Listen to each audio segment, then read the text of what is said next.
Bien, buenas noches.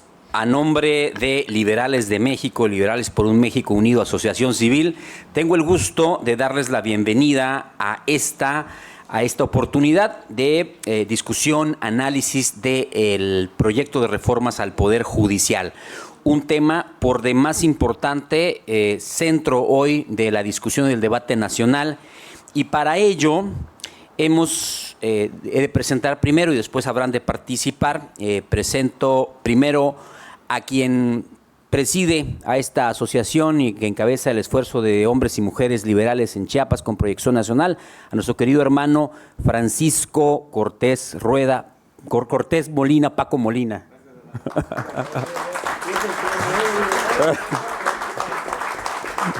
Es que hay un Francisco Rueda que es amigo y lo traigo en la cabeza ahorita. Una disculpa. Y bueno. Sí. Y bueno, en primera instancia, al doctor Marco Antonio Besares Escobar.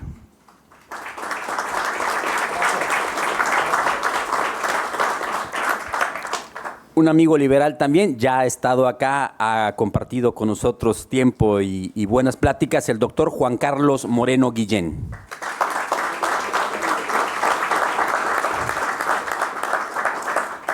Nos congratula, nos honra mucho la presencia de liberales, de invitados, de miembros de esa asociación. Edgar, querido hermano, querido Víctor, piezas fundamentales, sí, por supuesto, diputada, piezas fundamentales de este proyecto de Liberales de México. Pues bueno, para ir ya al punto y abordar la opinión y el análisis de nuestros doctos invitados, quiero presentar en primera instancia, nos pusimos de acuerdo, al doctor Marco Antonio Besares Escobar, una figura central en la vida académica de nuestro estado y que ha tenido además una destacada carrera en el servicio público y en la academia en México y a nivel nacional y en Chiapas. Voy a referir de él algunos puntos, es un currículum muy amplio, pero debo decir que el doctor Marco Antonio Besares Escobar, villaflorense universal, nacido en 1959, estudió la carrera de Derecho y la carrera de Economía. Tiene esa doble titulación. Es maestro y doctor en Derecho por la División de Estudios de Posgrado de la Facultad de Derecho de la UNAM, maestro en Ciencias Jurídico-Penales por el INACIPE, ha sido catedrático en la UNACH, en el ITAM, en la UNAM, en la Universidad Iberoamericana, en el propio INACIPE, en la Universidad Autónoma de Aguascalientes, en la Benemérita Universidad Autónoma de Puebla y en la Universidad del Valle de México. En el servicio público ha sido Procurador General de Justicia en 2 ocasiones, ha sido Secretario de Desarrollo Rural, además de distintos cargos honoríficos y honorarios en el ámbito de la cultura, la promoción de la cultura. Es actualmente notario 113 en el estado de Chiapas, asentado en Villa Flores, Chiapas. Miembro además corresponsal de la Academia Mexicana de Ciencias Penales, profesor investigador emérito de la Universidad Autónoma de Chiapas. Bienvenido, doctor Besares Escobar. Muchas gracias. Es suya la palabra. Muchas gracias, doctor Carlos Montesinos Kramsky. Para mí es una extraordinaria oportunidad asistir a esta convocatoria que me ha hecho este importante movimiento de liberales. En realidad es para mí, ya me habían comentado, ya había visto algunos programas, pero ahora que doy fe de lo que significa pues este movimiento y esta organización, felicito pues a la dirigencia y por supuesto me resulta un gran honor en este platicatorio tener a mi lado a un compañero, amigo y notario, Juan Carlos Moreno Guillén, porque pues sin duda alguna vamos a reflexionar juntos, aquí no solamente los que estamos en la mesa, sino también con todos los que se encuentran presentes respecto a un tema que es particularmente sensible. Cuando me hicieron la invitación de hablar sobre la reforma al Poder Judicial, pues la verdad es que resulta casi inmediatamente a todos aquellos que tenemos alguna prudencia política y que hemos pasado por la política, pensar en principio qué voy a decir.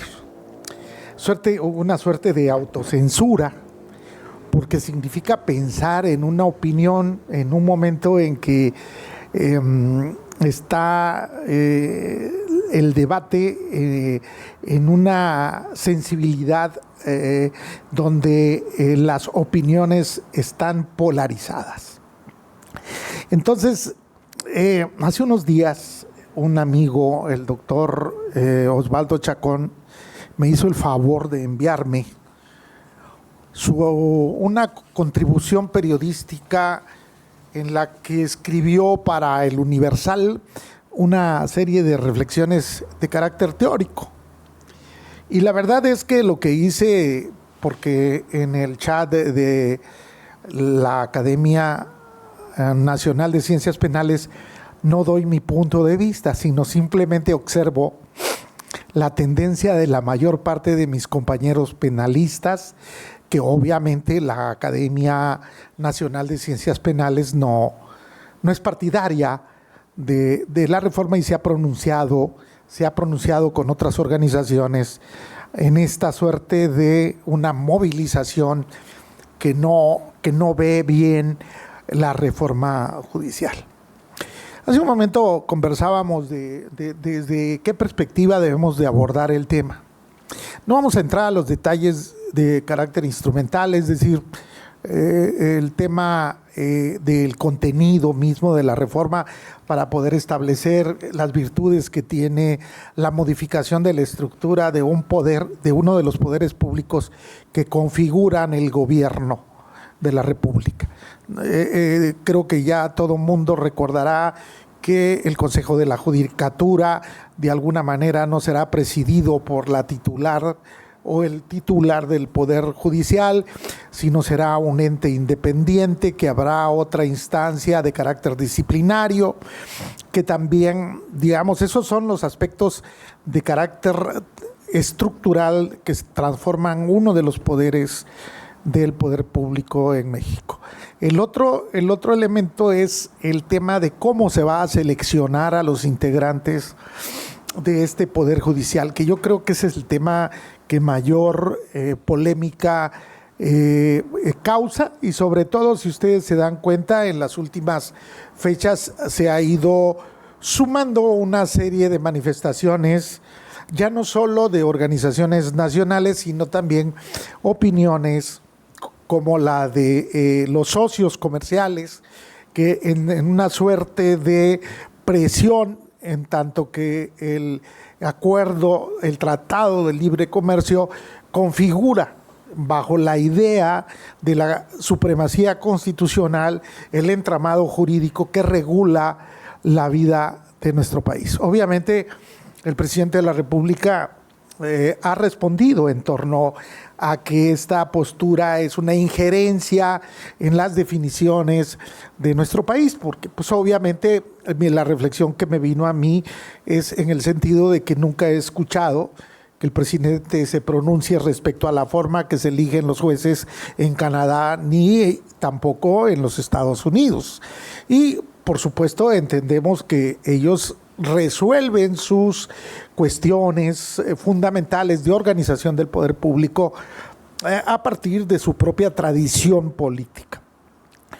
Entonces, como les venía diciendo, es que habrá que reflexionar, y yo aquí voy a traer a cuenta una expresión que también he seguido. El gobernador electo, el doctor Eduardo Ramírez, también hizo un posicionamiento después de su intervención en los foros que organizó, se organizaron en toda la República, a una suerte de parlamento abierto, y hizo toda una definición de carácter política muy interesante, porque sobre todo creo que va muy en suerte con el estado de la cuestión de la parte teórica que está atrás de la reforma. ¿Cuál es la confrontación ideológica, cuáles son las posturas para entender el porqué de una reforma judicial. Si nosotros lo reflexionamos de manera simple, vamos a decir que el juez juzga, el legislador legisla y el Poder Ejecutivo administra. Y bueno, el primer argumento que viene a cuenta es que el que juzga debe de ser imparcial, debe de ser neutral y debe de ser independiente. Digamos, el juzgador debe de tener esta cuestión independiente. ¿Qué es lo que se discute? Es bajo qué premisas resuelve. Vamos, no podemos pensar que los jueces no tienen ideología. Incluso yo diría que hay jueces que se afilian a distintas escuelas de corrientes jurídicas. Hay, como sabemos, los que nos dedicamos al derecho, pueden ser jusrealistas, jusformalistas, kelsenianos, en fin, racionalistas y en esa naturalistas, perdón, y en esa medida sus resoluciones van a estar impregnadas de el carácter ideológico de la percepción que tenga el que resuelve. En esa medida también todos los que componen los otros poderes públicos también responden a cuestiones de carácter ideológico. Esta sería una primera reflexión porque Osvaldo Chacón dice, la 4T significa un quiebre de paradigmas políticos en nuestro país. Y bueno, yo creo que sí lo ha hecho, porque el propio presidente ha hablado de una cuarta transformación y plantea de lleno que lo que está aquí planteándose es un cambio de régimen político. Cuando se plantea el cambio de régimen político, por supuesto, se revisa toda la parte de la organización del poder público. ¿Cuál era el poder público que no había entrado a un proceso de transformación, de autotransformación? Pues de alguna manera el Poder Judicial Federal se mantiene. Sí hubo una reforma dentro de esta administración, precisamente con el anterior presidente de la Suprema Corte de Justicia, pero no fue una reforma que haya tocado a profundidad al poder público. No podemos negar que se trata de un actor político y sobre todo creo yo que si regresamos a un tiempo histórico, yo recordaría todavía etapas de un poder ejecutivo hegemónico, de un modelo presidencial donde se partía de un sistema político con un partido de Estado, con representaciones populares corporativizadas alrededor del partido único, de un poder ejecutivo que fue de alguna manera desmantelándose porque de alguna forma el sistema político mexicano ya no resolvía la situación democrática del país.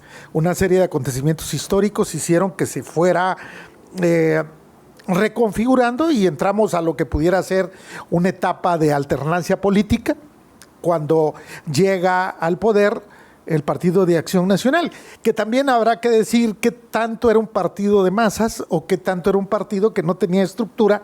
Lo estoy diciendo desde el punto de vista muy práctico, porque a mí me toca incluso participar en la transición acompañando a representantes del PAN en la Procuraduría General de la República, y muchos compañeros, pues muchos no militábamos en partidos políticos, pero muchos otros sí pertenecían al PRI porque el propio PAN no tenía una estructura que de alguna manera pudiera apropiarse en todo el país del gobierno. Ni lo logró posteriormente en el sexenio de Felipe Calderón. El movimiento de la izquierda fue diferente. Sí hay un desprendimiento del Partido Revolucionario Institucional. No es casualidad que la directora de la Facultad de Economía vaya a ser quien le ponga la banda a la nueva presidenta de la República. Son aspectos simbólicos que tienen un alto significado, ¿sí?, de aquellos creadores de toda una concepción Y aquí pues, regreso un poquito a lo que dice Osvaldo Chacón. Detrás de esta reforma no es un capricho del presidente, no es porque la presidenta de la Corte no se haya levantado cuando el presidente entró. No es eso. Forma parte de un plan ya preconcebido que va respondiendo a la progresión de la política. Eso es lo que advierto en la lectura de lo que estoy observando. ¿Qué ha pasado? Que toda esa movilización también está permitido porque hay un espíritu democrático. Cuando el INE se vio amenazado, hubo una movilización y se permitió, no ha habido represión. Las movilizaciones están, hoy en día, yo creo que es una gran sorpresa ver a los integrantes del Poder Judicial movilizados. Porque yo creo que jamás dentro de su escala de pensamiento estaba que se movilizaran los jueces, los trabajadores que están dentro de la estructura del Poder Judicial, los magistrados, incluso los veo que les cuesta asumir esta condición de movilización, porque han permanecido en su trabajo, en la parte jurisdiccional, sí concentrados. Habrá que señalar que el Poder Judicial está obviamente nutrido de una población de abogados que han inclinado su carrera a ese modelo de Poder Judicial el que les tocó llegar. Y con esa suerte de paradigmas, de principios, han ido construyendo lo que hoy en día pudiéramos, si quisiéramos hacer la radiografía de qué tan democrático es un Poder Judicial, probablemente merecería investigación muy profunda de parte de aquellos que se dedican a la investigación para ver cuál es la orientación social de las resoluciones judiciales. La ministra Batres ha señalado en términos cuantitativos, no en términos cualitativos, hacia dónde están las resoluciones. Curiosamente, están las resoluciones hacia temas de carácter económico, a temas de carácter fiscal. Una de las cosas que ella señala es convertir el derecho de la competencia a un derecho humano es un exceso. ¿Hacia dónde se ha orientado el esfuerzo institucional del Poder Judicial? Ese es uno de los argumentos de ella. Obvio, ella, como su hermano, como todo ese grupo, estuvieron militando en la izquierda, en una izquierda a la que se le acusa de populista o neopopulista. Y por el otro lado está la etiqueta de conservadores. Y ahí tenemos dos concepciones de lo que debe de ser la forma de organización del poder. Bueno, ya ayer resolvió el Tribunal Electoral, y debo decirles de la parte anecdótica, yo estaba observando a los magistrados, a la presidenta del Tribunal Electoral, y cuando estaba resolviendo decía yo, pero ella también es juez. Y luego dije, ¿quiénes son los jueces? Aquí hay jueces electorales. Por cierto, vi a un juez que fue mi alumno, Reyes, que era el anterior titular, fue mi alumno en el ITAM, fue director en el CIDE también, obviamente compañero de Gil Schwartz, que también fue mi alumno. Gente brillante, juristas con una cultura importante, pero también con una visión de la historia del país y el futuro del país que probablemente no va acorde a lo que plantea la 4T. Entonces aquí lo que hay es que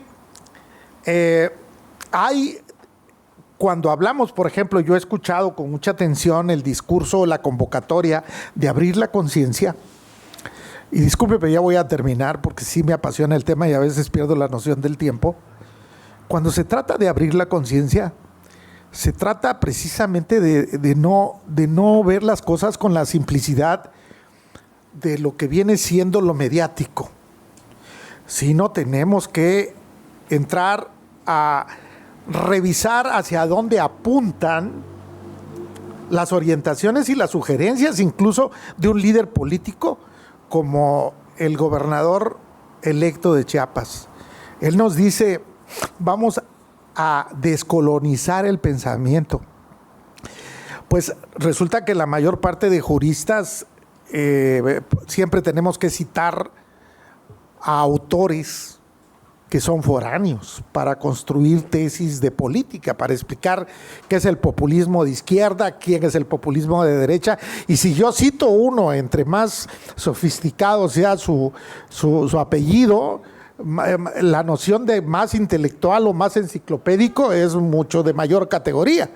Pero no, yo leía a un prójimo, al doctor Osvaldo Chacón, que convivo con él, platico con él, y me pareció sumamente interesante porque les recomiendo el artículo, lo traigo completo, pero en lo esencial, él lo que señala es que el concepto y tiene mucho que ver con el concepto liberal.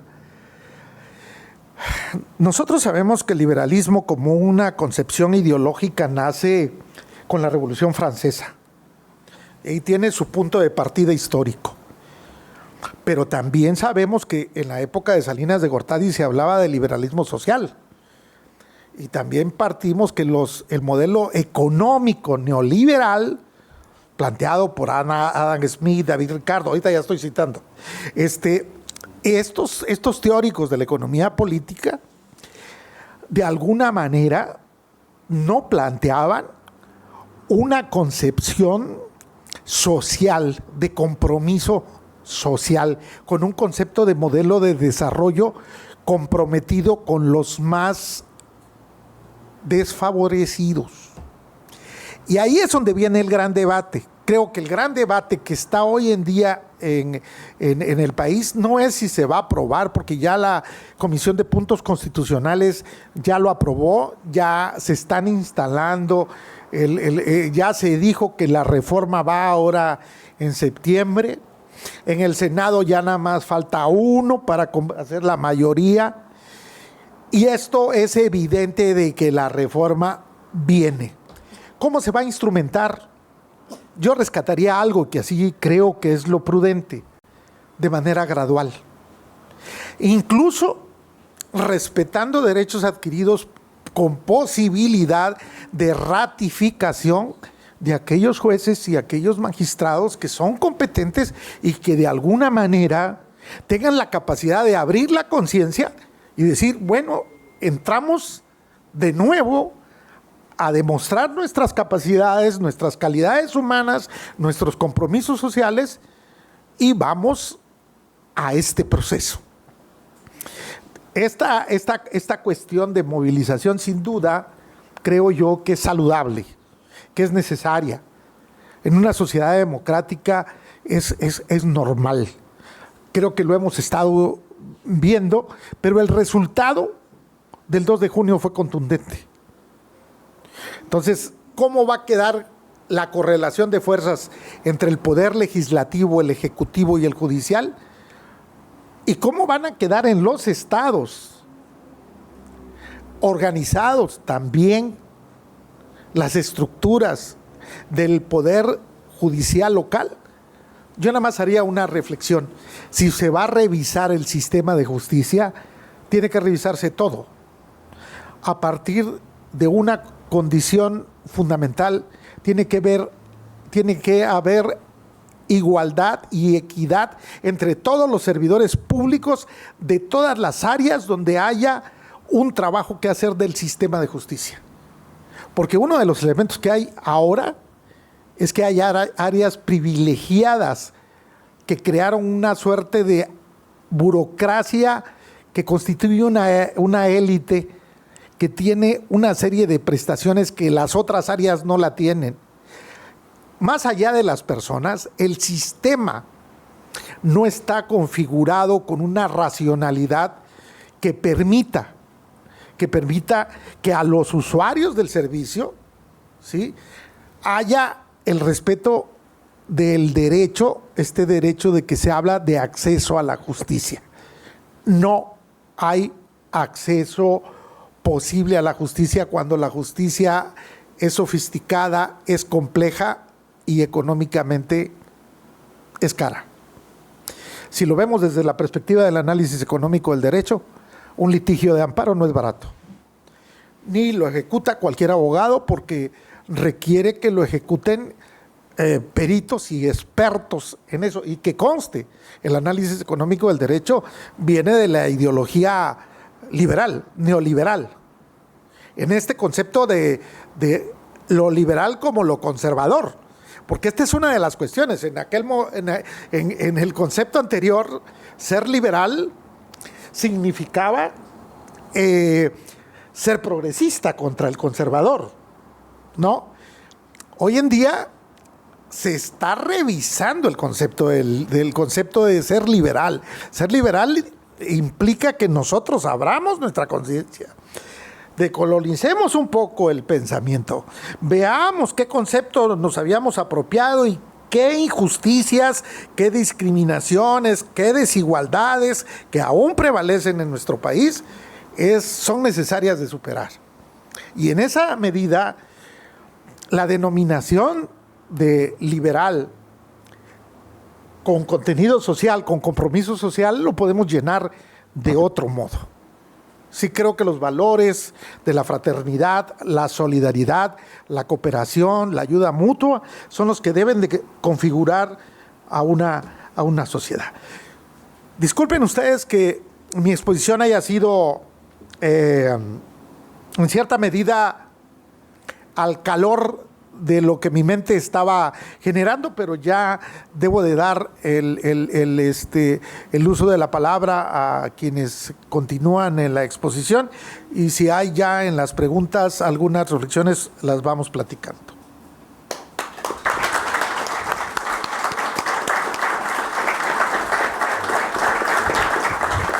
Muchas gracias, doctor Bezares. Sin duda, una exposición que expresa una experiencia vasta en el servicio público y en el conocimiento del derecho, cosa que nos entusiasma compartir su entusiasmo, doctor. Pues bien, voy a presentar al doctor Juan Carlos Moreno Guillén, quien es egresado de la licenciatura en Derecho por el Instituto de Estudios Superiores de Chiapas, maestro en Derecho Constitucional y Amparo por el Instituto Nacional de Estudios Fiscales y doctor en ese mismo instituto, doctor en Derecho Público.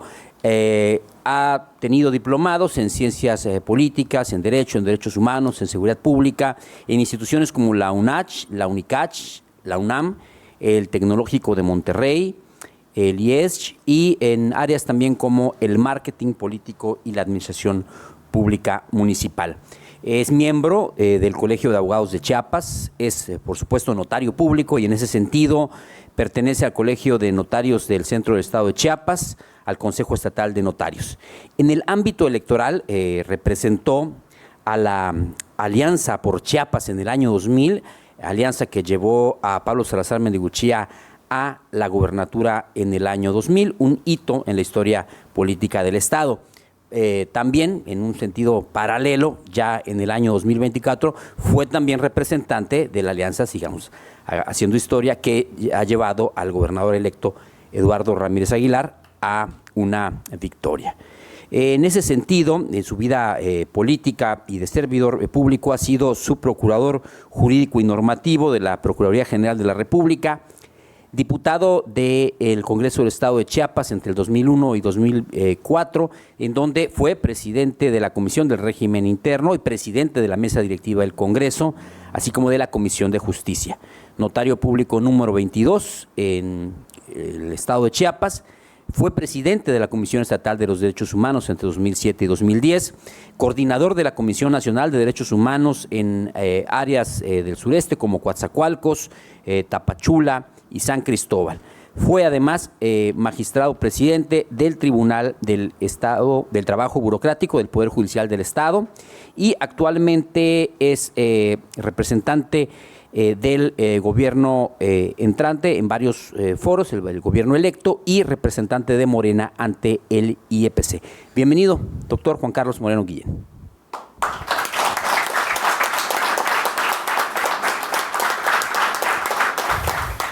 Antes que todo, muy buenas noches a todos, todas y todes. Agradezco mucho a mis amigos Paco y Carlos la invitación, compartir con mi compañero, y eso lo omitió, fundador del Colegio de Abogados de Chiapas, Marco, y que ya hace con 20 y tantos años. Yo era un chavito, la verdad.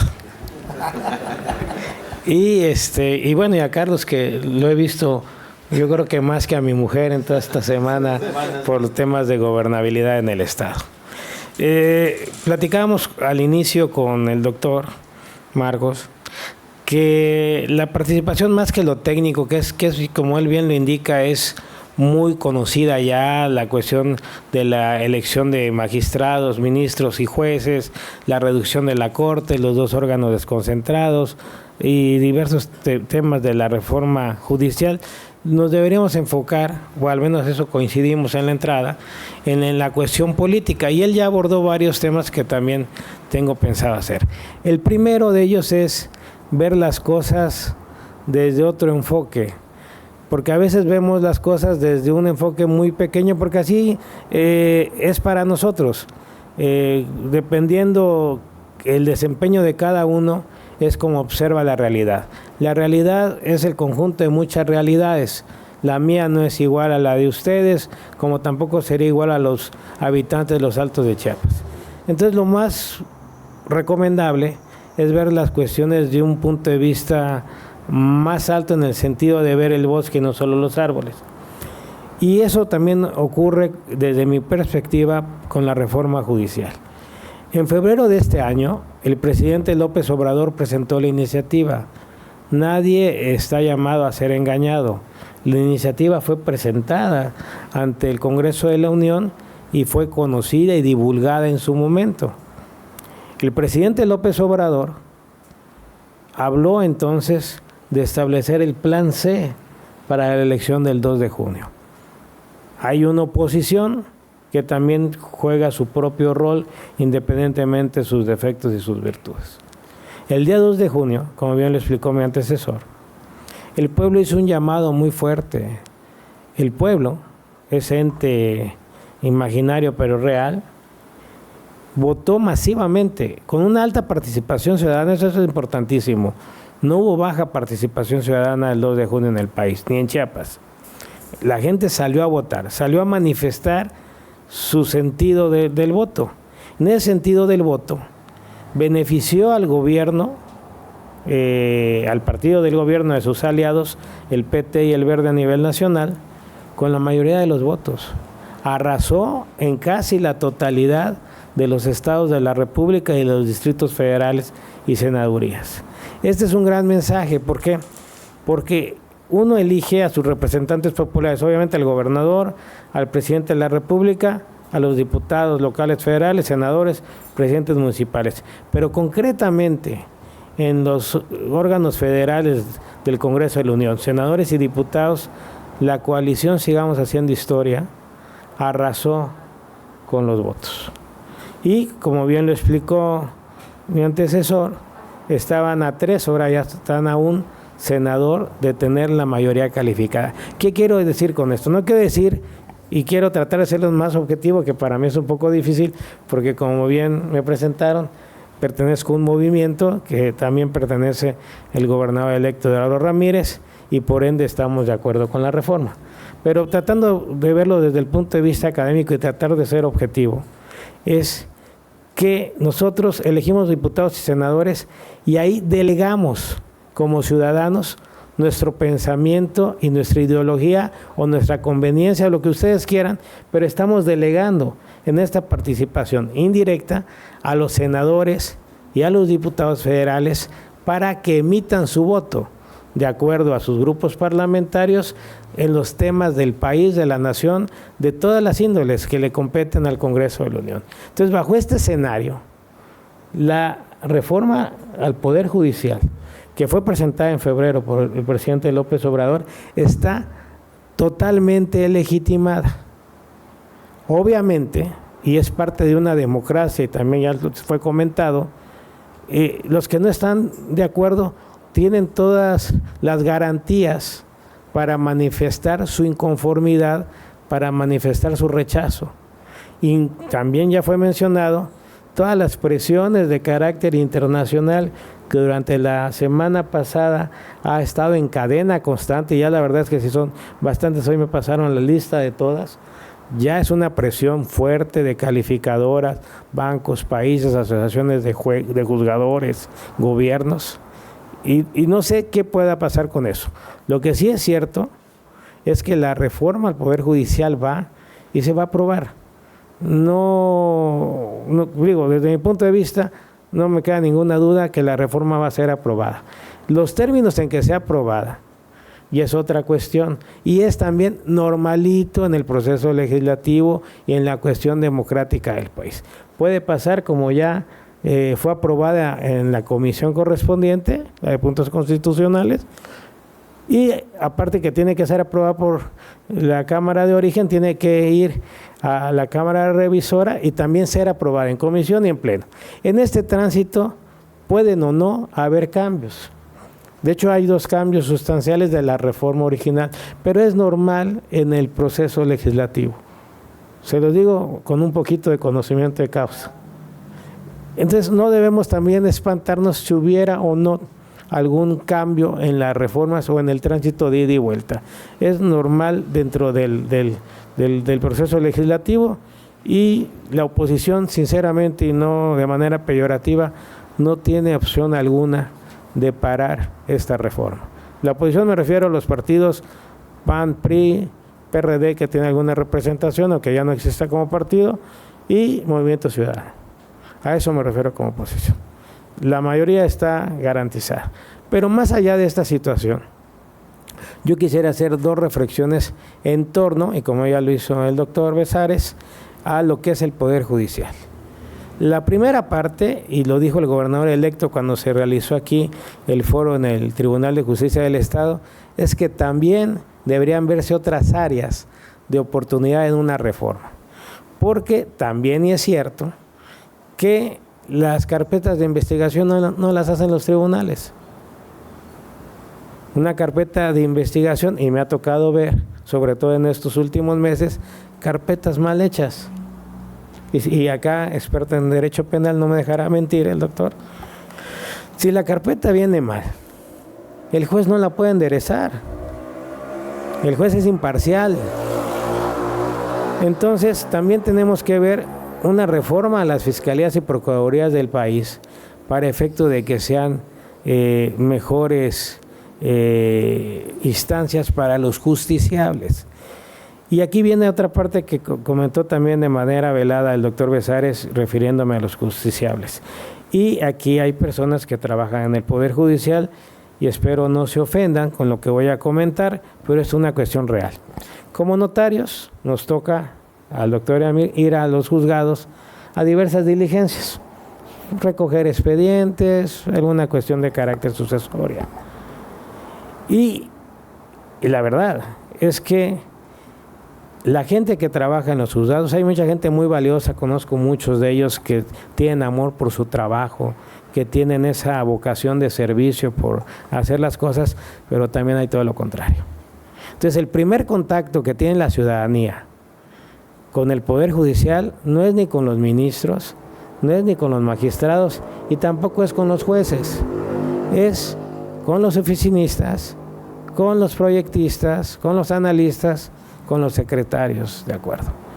Y resulta que a veces, de manera real, estas personas no atienden bien a la ciudadanía. Me ha tocado ver diligencias aquí en Tuxtla Gutiérrez, donde las audiencias no las lleva ni el juez ni el secretario, y las personas que van a dicha audiencia están de pie porque no hay sillas donde sentarse. Y los que trabajan en el Poder Judicial saben que estoy diciendo la verdad. Los juzgados están repletos de expedientes, son cerros y cerros de expedientes. Hay algunos, sobre todo los familiares, no se pueden ni caminar, ahí va uno. Entonces también tenemos que ver esa parte humana que también es comprensible. No la estoy satanizando y te voy a explicar por qué. Para que alguien desempeñe bien su trabajo, para que alguien transmita el servicio, la humanidad, tiene que estar contento con lo que hace. Entonces también es obligación del Estado darle ciertas garantías, ciertos requisitos mínimos a sus trabajadores para que así lo estén. Si nosotros no somos capaces de tener jueces, secretarios, analistas, proyectistas, actuarios, oficinistas, que estén contentos en su quehacer, eso se transmite a la ciudadanía, al justiciable, y también pasa en las fiscalías. Si ustedes van a presentar una querella, una denuncia, hay realmente fiscalías que son deprimentes, inclusive si eres víctima, te revictimizan en el lugar de los en la fiscalía. También me ha tocado ir y ver eso. Entonces estas cuestiones humanas también tendrían que checarse para efecto de que tengamos poderes judiciales más fuertes. El Poder Judicial de la Federación tiene buenas prestaciones, es la realidad, pero también así trabajan, es otra realidad. No hay descansos, trabajan desde la mañana hasta la noche, los jueces de distrito están ahí hasta las 11, 12 de la noche resolviendo cuestiones de término, sábados, domingos, sobre todo cuando están de guardia. Entonces todas esas cuestiones también hay que conocerlas, porque a veces satanizamos. Yo no estoy satanizando a nadie, estoy diciendo que como seres humanos también los trabajadores de los poderes judiciales deben mejorar sus condiciones para brindar un mejor servicio. ¿Y por qué saco esto a colación? Porque también en la reforma al Poder Judicial vienen estos puntos, ¿no? La justicia pronta y expedita. Conocemos de gran manera, digo, si no le hemos vivido, al menos tenemos familiares o amigos, que hay juicios eternos. Hay muchas injusticias, hay justicias, hay de todo. Les digo, yo ya me volví muy, pues ya veo las cosas diferentes. Fíjense, digo, un breviario. Hubimos 29 notarios que llevamos la certificación de mediadores en el Poder Judicial. Y para mediar uno tiene que aprender a entender a la gente, no a justificarlas, no tomar partido, solamente entender. Y eso ayuda mucho porque en la solución de conflictos, de controversias, pues uno ya trata de ver las cosas desde el punto de vista de cada uno, los entiendes y ya buscas una solución. Ese es otro punto, la justicia alternativa. Si todo se judicializa, hay un gran costo en papelería, en horas hombre y tiempo perdido. Y también ahí yo creo que tenemos que fortalecer la justicia alternativa. Los mecanismos alternativos de solución de controversias, los más, que ya tenemos una ley federal aprobada este año y que ahí nuestro gobernador electo jugó un papel fundamental todavía como senador. Hay que decirlo, también tenemos que presumirlo. Tenemos que impulsar más este tipo de justicia que permite que la gente tenga la justicia que desea. A veces, bueno, no que la desea, la posible sería una mejor palabra, ¿no? Porque muchas veces, y ustedes ya saben, no vamos a decir datos, es también ampliamente conocido, hay muchos delitos que no se denuncian, que no llega a una solución, y de los que se denuncian, solo una pequeña parte se judicializa, y de la que se judicializa, solo una pequeña parte llega a una sentencia condenatoria en el caso de lo penal. En el caso de lo civil y familiar, lo que le interesa a la persona es quién le resarce el daño, y no tanto si hay un castigo o no, sino si hubo un detrimento patrimonial, pues quiero lo que perdí, ¿no? En la cuestión familiar hay que ver la cuestión de los menores, de los hijos, la convivencia. O sea, a la gente le interesa más tener justicia, más que cualquier otra cuestión del índole que se trata. Entonces tenemos que, independientemente de la reforma al Poder Judicial que está ahorita, también hay que ver estos otros tres aspectos: la procuración de justicia, los medios alternativos de solución de controversias y las condiciones de los trabajadores de los poderes judiciales. Y bueno, y también hablemos de la Fiscalía. Esta cuestión integral nos llevaría, desde mi punto muy personal de vista, a tener una mejor justicia para todas, para todos y para todos, no solo en Chiapas, en México.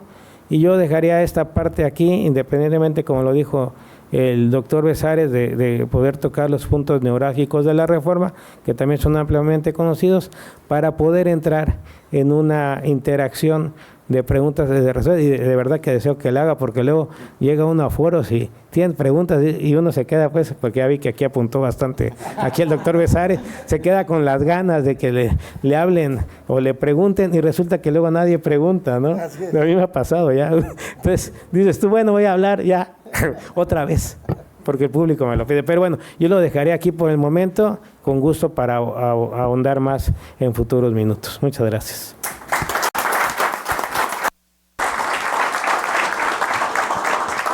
Muchas gracias, doctor Juan Carlos Moreno Guillén. Pues bien, efectivamente abrimos la oportunidad para la participación de quienes nos honran con su presencia el día de hoy, a nuestros dos invitados. Anotaciones, preguntas, precisiones, está abierto la participación. Y no se amontonen.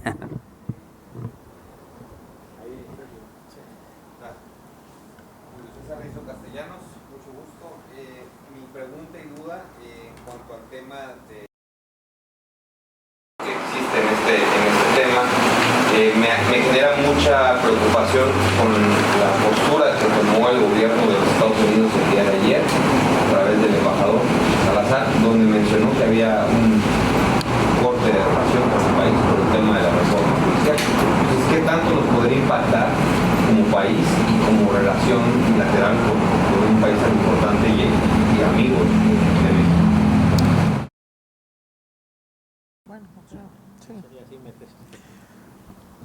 Bueno, yo creo que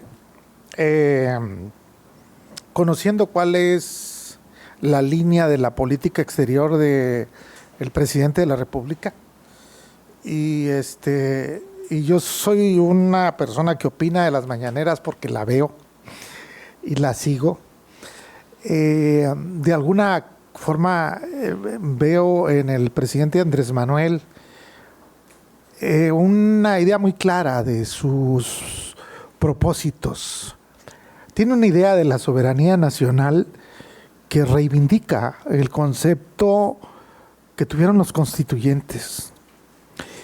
Si bien es cierto, vivimos en un mundo globalizado, y el periodo anterior, bajo el modelo de la cultura hegemónica ideológica que la adoptamos acríticamente, se reconocieron ciertas instancias externas dándoles un gran peso.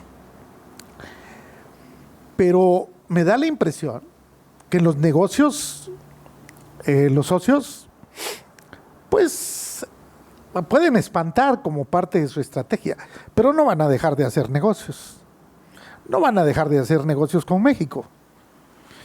México es un socio necesario e inevitable e importantísimo para los Estados Unidos.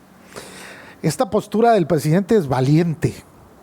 Es una postura de reivindicación, probablemente de una relación que sí tenía un espíritu, vamos al término de colonialismo, es decir, México no es una parte de los Estados Unidos de Norteamérica. Es la parte integrante de un tratado de libre comercio, de un instrumento de regionalización del mercado, de la economía. Entonces, esta redefinición de las fronteras implica no solamente es con eso, ha sido con la Organización de Estados Americanos, y también va a trascender a algo que creo que los juristas tenemos que comenzar a ver, con la Corte Interamericana de los Derechos Humanos y con la Comisión Interamericana de los Derechos Humanos. Esta transformación implica una redefinición del concepto de supremacía constitucional, del entendimiento de qué es la Constitución.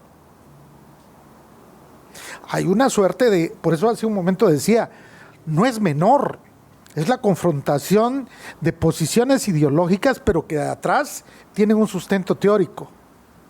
¿Sí? Es decir, aquí, cuando el Poder Ejecutivo comenzó a desmenuzarse, aparecieron los órganos constitucionales autónomos, los organismos constitucionales autónomos. ¿Qué pasó? Se fue fracturando el poder ejecutivo, se fue atomizando. ¿Qué es lo que está pasando ahora? Para algunos es el retroceso en la visión de corte de todo el concepto de los teóricos del Estado, de Sartori, de todos del Estado democrático de derecho, con el que muchos, incluso José Ramón Cosío Díaz, por ejemplo, fue mi compañero y tiene un documento con el que impartía yo la clase de Poder Judicial en la maestría, y entonces configuraba yo el Estado democrático de derecho a partir de ciertos elementos, ¿no? De los derechos humanos como nuevas categorías, la necesaria relación de contrapesos, que lo que está pasando ahorita se están revisando los contrapesos. Creo que la exposición de mi amigo, el notario, el doctor Juan Carlos Moreno Guillén, con su larga experiencia dentro de la actividad legislativa, ahora que lo escuchaba, pues él nos puede perfectamente ilustrar, porque ha vivido en la vida legislativa, y es como que de pronto los legisladores, en su mayoría legitimados, están reivindicando, porque la tensión está entre Poder Judicial y Poder Legislativo. Tal vez mediáticamente el presidente mandó la iniciativa, pero ahora la pelota está girando en esta redefinición de los controles, ¿sí? Entonces hay un proceso de recomposición del poder para establecer un nuevo régimen. Esa es la tesis de Osvaldo Chacón. Es decir, ¿cuál es el nuevo régimen? Bueno, pues no el poder legislativo mayoritario para reformar la Constitución no puede tener en un dique en el Poder Judicial como lo tenía. Por ejemplo, en materia legislativa, recuerden ustedes que originalmente el principio es que se interponía el amparo y producía nada más efectos para quien promovía. El principio de la relatividad de las sentencias. Después se le dio carácter general. ¿Qué se hizo ahí? Subirle el volumen a la facultad que tenía el Poder Judicial Federal. Se dio la reforma a la ley de amparo. Obviamente disminuyó la capacidad que tiene el Poder Judicial. Estamos en un proceso de reajuste entre los poderes. Por supuesto, si lo vemos en términos de personales, como lo decía él, pues a mí sí, yo conozco a mucha gente del Poder Judicial que se ha pasado su vida trabajando, tengo alumnos ahí, pues que han dejado su vida entre paredes, entre expedientes, y la verdad que en términos de empatía, pues les doy toda la razón, porque construyeron toda su carrera. Arturo Sánchez Valencia, mi compañero, el Oaxaquita, ha vivido siendo magistrado, daba clases, y la verdad que es un hombre brillante.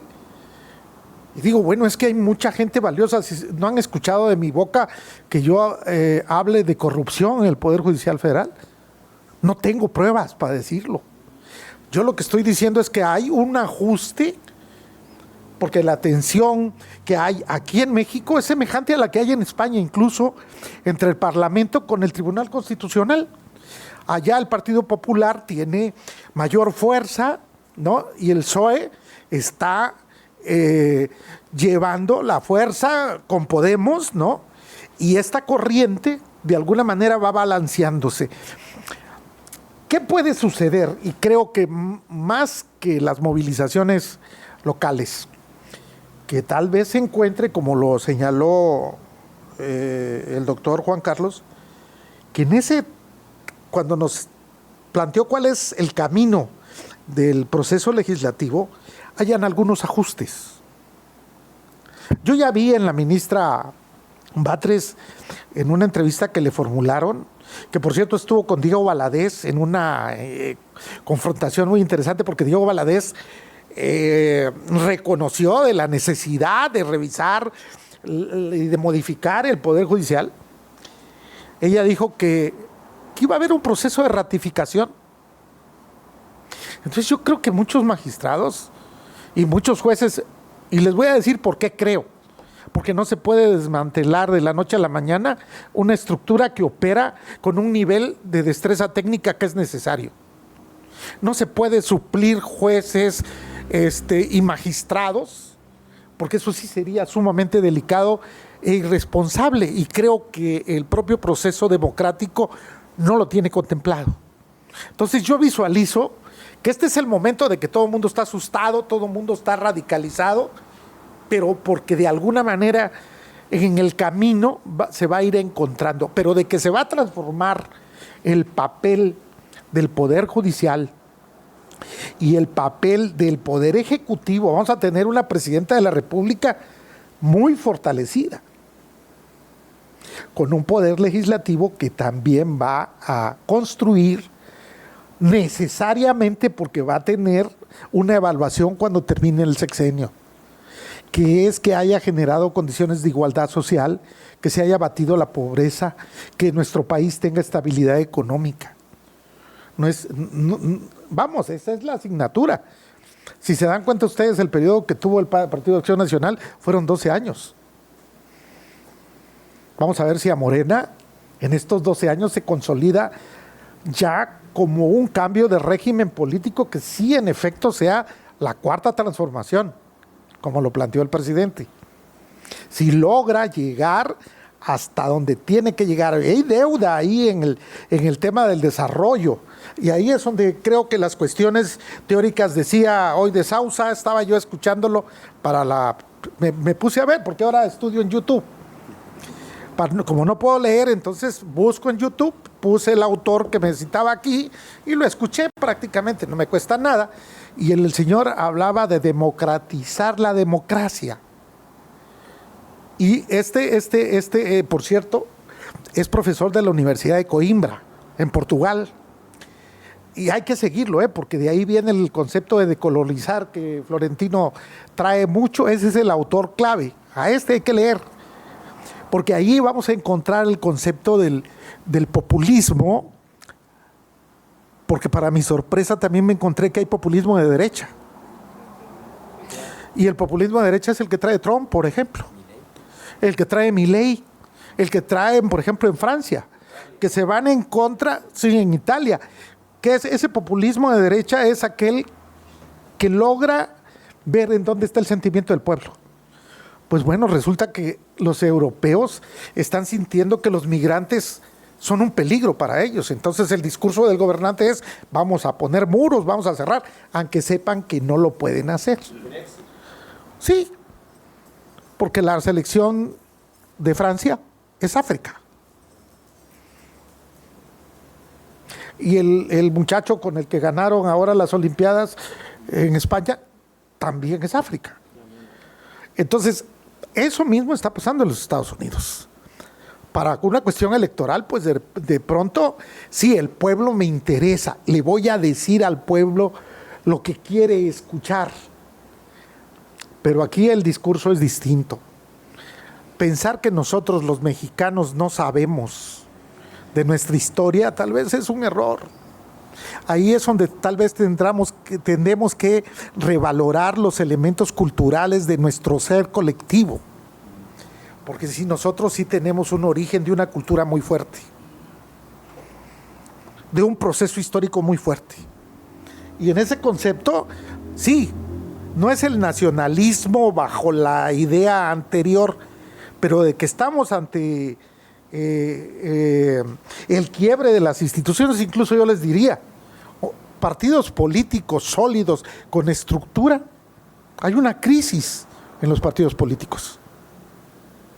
Entonces, no veo qué es lo que tiene que hacer: surgir nuevas expresiones de instituciones políticas, porque hasta las de la sociedad civil están desgastadas. Lo veo como un espectador, estoy dando mi punto de vista como un peatón, ¿sí? desde la academia, pero sí, yo de alguna manera creo que este país necesitaba una transformación, porque sí, la situación de la miseria, de la pobreza, y bueno, ya no se diga,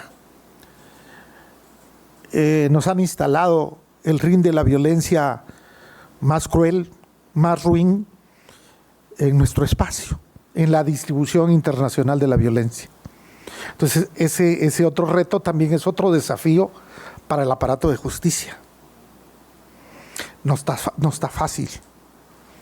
Es un asunto que tiene que entenderse también con sus implicaciones de la economía mundial y de los resortes que mueven todas las expresiones de una comunidad internacional tan dinámica, ¿no? Nuestro panorama es de esperanza porque hay un proceso de transformación y de participación social.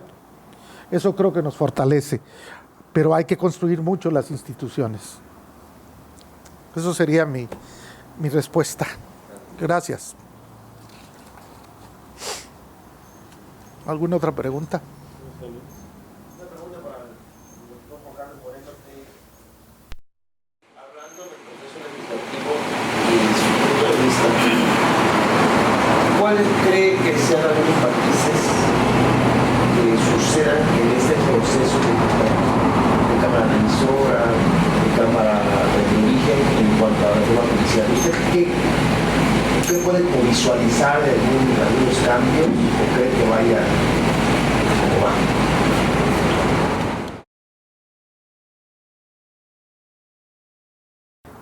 Ya hubieron dos cambios antes de esto. Primero, precisamente, que el nombramiento o elección de jueces, magistrados y ministros será de manera paulatina. Ya no está como en la reforma inicial.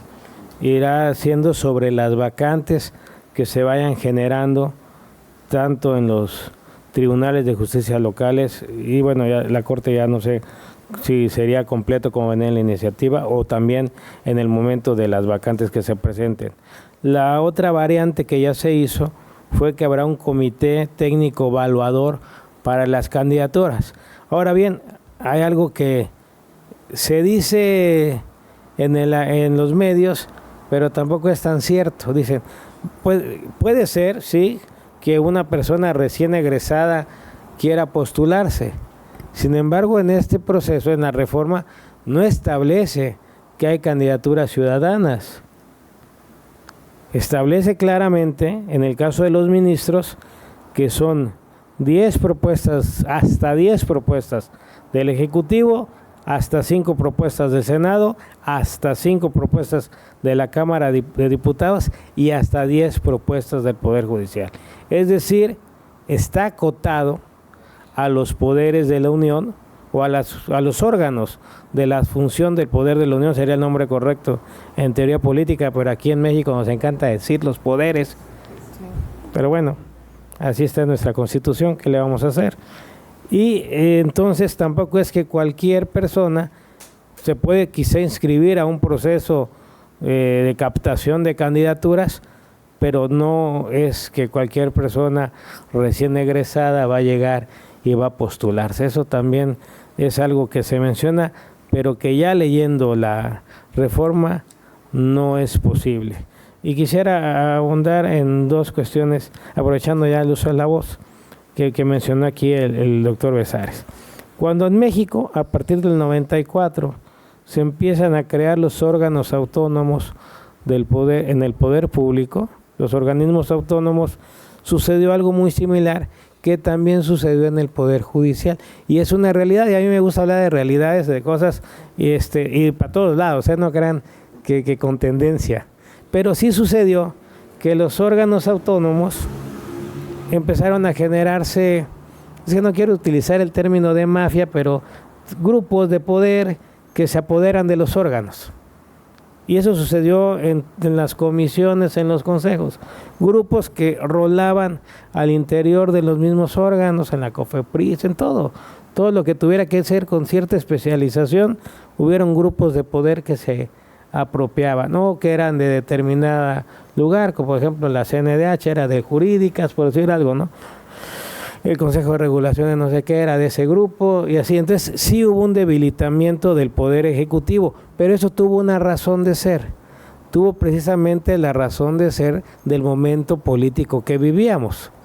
el avance de la oposición, y entonces en ese momento el partido gobernante va otorgando estas concesiones precisamente para mitigar la crítica social o el desgobierno. Digo, es normal. ¿Qué pasa? Que ahorita tenemos un gobierno fuerte que ya no necesita tener o consentir este tipo de organismos y que puede absorber muchas de esas tareas, ¿no? Lo mismo pasó en el Poder Judicial Federal, y no me dejarán mentir, y están los datos, no me acuerdo del ministro que hizo el estudio, ahorita me voy a acordar quién de ellos hizo el estudio, de todas aquellas familias dentro del Poder Judicial ya hicieron sus cotos de poder. Aquí en Chiapas habían 2 o 3 que tenían magistrados, jueces, y metían a toda la parentela. Y entonces una persona que tal vez estaba de oficial secretario en el dicho poder, quería aspirar a más y no podía porque no era familiar o amigo de estas personas, o incluso secretarios de estudio que son y conozco muy brillantes, pero en los exámenes, aunque salían con puntajes muy altos, casualmente les ganaba quien no precisamente brillaba mucho dentro de su propio juzgado o tribunal. O sea, también esto también pasó. Y cambiando tantito de tema, en cuanto a la propuesta del Poder Judicial y también hablando en realidades, tampoco varía mucho que el ministro y los magistrados locales sean electos, por la forma propia en que se nombran ahora. ¿Quién nombra a los ministros? ¿Quién propone? El presidente de la República. Sin ningún problema con esta mayoría que tiene, queda quien tenga la terna que él desee. Sinceramente, lo mismo pasa en las legislaturas locales, donde los gobernadores, que son la mayoría, tienen su Congreso del Estado. Tampoco es así con Tabasco. Lo que sí es importante dentro de la teoría política es que esto sí marca un hito en contra del presidencialismo, escúchenlo bien, porque entonces el presidente, de motu propio, se está deslindando de esta facultad de poder nombrar ministros para que, ya no dentro de 3 que él propone, sino de hasta 30 que surjan de los 3 poderes, se elija a los ministros. Eso es muy importante decirlo, porque es todo lo contrario a la satanización de la reforma por parte de los que son detractores de ella. O sea, aquí el presidente se despoja de su facultad de nombrar ministros y lo pone al escrutinio popular. Esto es muy importante en teoría política, porque puede cambiar, puede ser que en 6 años el próximo o la próxima presidenta de la República no tenga la mayoría legislativa y entonces va a mandar a sus candidatos a una competencia fuerte con los representantes de los otros poderes de la Unión. Entonces, eso creo que no está medido o tal vez no se ha sabido externar a la población de que ahí sí, como dice el propio gobierno, el poder al pueblo. Digo, serían los puntos que me faltaban por comentar. Muchas gracias. Muchas gracias. ¿Alguien más? Sí. De no ser así, y bueno, pues para concluir esta velada, le quiero pedir a nuestro líder, a nuestro dirigente, a nuestro hermano que encabeza todo este esfuerzo, pues nos regale una reflexión final, unas palabras, querido Paco, a nombre de todos quienes conforman a Liberales de México. Sí, pues buenas noches y muchas gracias a todos ustedes que hacen posible este espacio de expresión. Gracias al doctor Juan Carlos, que es nuestro amigo y ya nos sentimos nuestro hermano liberal. De verdad, ya es parte de la casa también. Doctor, hermano liberal, por elección, por decisión. Gracias por acompañarnos en este momento, esta noche tan amena y tan alegre para todos los liberales. Carlos, gracias de corazón, un hermano con el que hemos ondeado la bandera de la fraternidad universal desde nuestra época de juventud, hace mucho tiempo. Gracias a todos ustedes, amigos, conocidos, que hoy vinieron a recibir una bonita plática, una clase gratis de nuestros amigos, doctores, maestros y gente a quien apreciamos mucho. En Liberales tratamos de hacer estos momentos sanos, amenos, históricos, pero sobre todo en unidad y mucho trabajo, ¿no? Siguiendo la premisa de nuestro gobernador electo, con esta nueva Chiapanequidad y con amigos que hemos caminado en este proyecto y sobre todo que nos hemos sentido acuerpados por este trabajo, ¿no? Acuerpados por el trabajo de Eduardo Ramírez, un liberal también, que ha ondeado a la bandera de la fraternidad universal desde su primera etapa de la juventud y con quien estamos emocionados de vivir esta nueva experiencia a partir del 8 de diciembre y que creemos que tendremos un Estado muy sano, sobre todo con personalidades importantes que van a dirigir estos espacios y que van a dirigir los caminos de este Chiapas. Gracias a ustedes nuevamente por darnos la oportunidad de compartirles este espacio que lo hemos hecho con mucho cariño, con mucho amor, con mucho trabajo, pero sobre todo con mucha lealtad a Chiapas y a nuestro futuro gobernador y a sus amigos que van a liderar estos proyectos. Gracias nuevamente por acompañarnos. Gracias infinitas. Buenas noches.